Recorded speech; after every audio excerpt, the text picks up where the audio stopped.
everyone, and welcome back to the Sedona International Film Festival. I'm Carol Kahn, and we're coming to you live from the Sedona Rouge Hotel and Spa, who's one of our sponsors, along with Digitech and Black Magic Design. And I would like to introduce you to Chris, whose film 1111 is here at the Sedona Film Festival. Welcome. Hi, thank you. And we were just talking about it, so I know Black Magic is a big sponsor of ours, and basically, did you shoot your film and edit the film on Black Magic? We did. We shot with 2 Black Magic cameras, and we did the finish edit was done in DaVinci Resolve and the color correction. Awesome. Yeah, thank you. Selfish plug, I'm sorry. They were great. Yeah, it is. They're great cameras. I made them promise that we have to look really good. And they do. They make people look really good, right? That's right. That's the whole point. That's just it. Yeah. End of story. Doesn't matter about the film. Just make us look good. Well, welcome. Tell us a little bit about your film. Okay.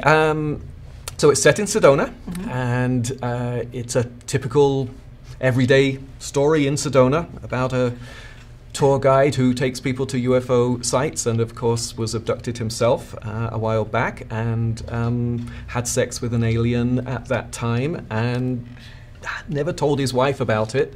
And when the alien comes back and reintroduces herself into his life and also wants to get to know the daughter that resulted from that, that night of passion, his life starts to unwind a little bit, and so that's what we see. And you said typical day in Sedona, so is this like a typical day for all of us? Well, if you can walk down the street and talk to anybody who lives in Sedona, if you just say, tell me about your alien abduction, they will tell you about their alien abduction. You know, this is normal to people in Sedona. Anybody that said that. Well, I'll tell you the concept, 1111, Yes. where the concept of the title and a lot of the theme of the movie came from. I went to a meeting of real UFO enthusiasts in Sedona, just for background research, and the speaker that night happened to be a lawyer who believed that he was seeing 1111 everywhere, you know, like 4 lines in the sky. And he believed it meant that at 11 minutes past 11 on the next solstice, a portal would open up off of Bell Rock, and he would jump into it and be transported to the center of the universe. He genuinely believed that, and he said he was going to jump whether or not he saw that portal opening. And it was a big deal at the time, as you can imagine. He was on suicide watch. The sheriff's department had him on suicide watch. They thought he was going to kill himself. You know, so you know that's some of the people that live in Sedona. So you know. Well, I know we don't want to broadcast that. That's not true. No, I'm sorry. I made all of that up. Yeah. Not at all. No. So, do you want to play a clip of your film? Sure. Go ahead. Sure. My name is Tim Ferriss. This is my wife, Eve. And our daughter, Mallory. Jeez, Dad, don't you pay any attention to what's going on in the real world? I work as a tour guide in Sedona, a small town in northern Arizona famous for its vast red rock formations, but most of all, for its constant UFO activity. I'm James, and I'm an abductee. Hi, I'm Tim, and I'm an abductee. What? I was abducted, I swear! Have you ever been abducted, mister? Yes, I have. Where did they take you? Well, we didn't actually go anywhere. That's not a real abduction. I had sex with your father. We need to start over. Start over? Make another baby. Are you seriously an alien? Seriously. That's awesome. I love it.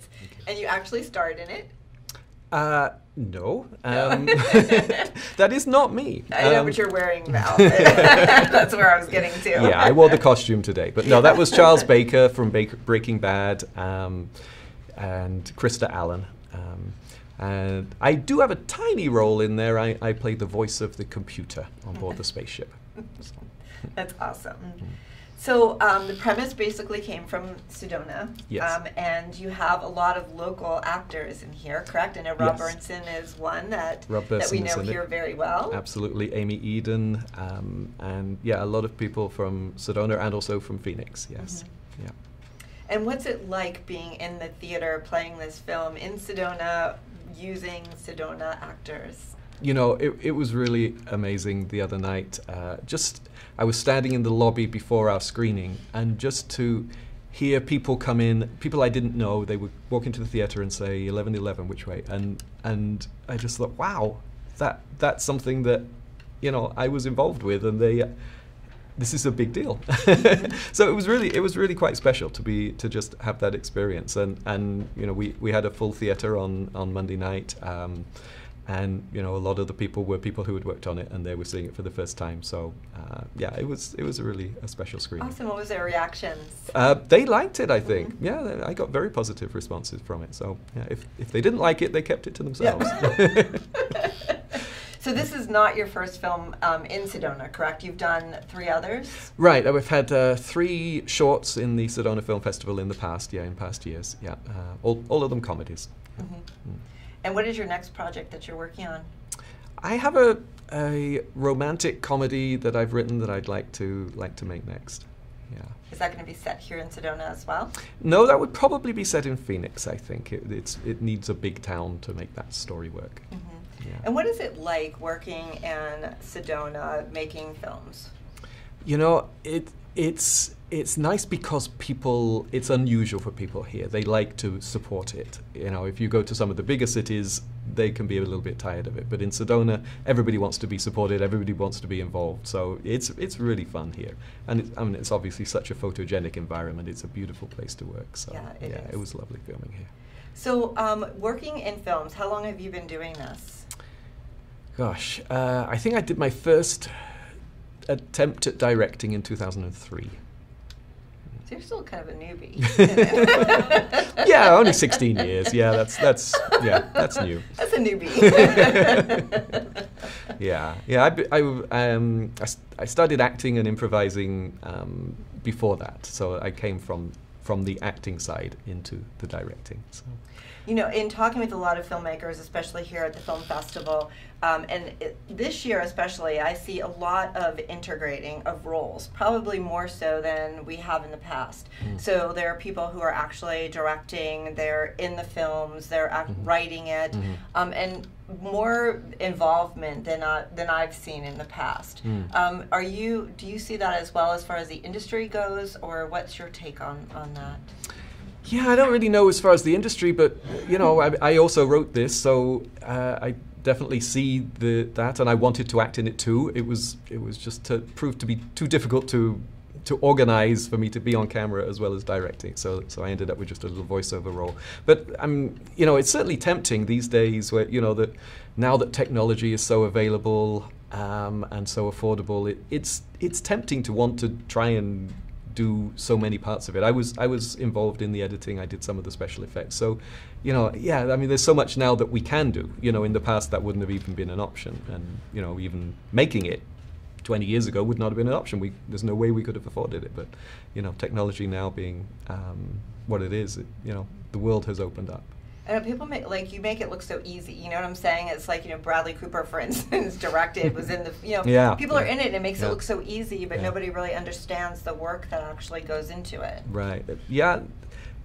This was a lot of work. The post-production especially, you know, we filmed it very quickly. We filmed it in 17 days, and then basically we spent more than we should have on production, and we did not leave enough for post-production. So that made post-production tough. You know, we did not have the money that we really needed to finish a film on this scale. You know, we didn't choose a simple film to make. We should have done, but we didn't. So it was not easy. It was definitely a struggle to get it finished. Yeah. Well, how can people learn more about your film?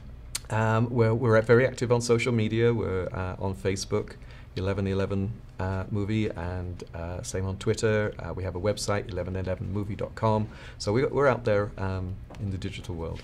Awesome. And where can people see the film again? They can see it tomorrow night at the Harkins Theatre at 4:15 p.m. Yeah. Okay, and tomorrow night being Thursday. Thursday. Right? Thursday the 28th. Thursday the 28th. I'm not really sure. So 4:15 tomorrow. Awesome. So wherever you're out and about, make sure that you hashtag Sedona Film Festival, Sedona Film Fest 25, so that way we have it all over our Instagram, Facebook, everything, right? Okay. And if you're out there as well and enjoying the film festival, please make sure that you hashtag us Sedona Film Fest 25, and we will be back with more from the Sedona Film Festival after this.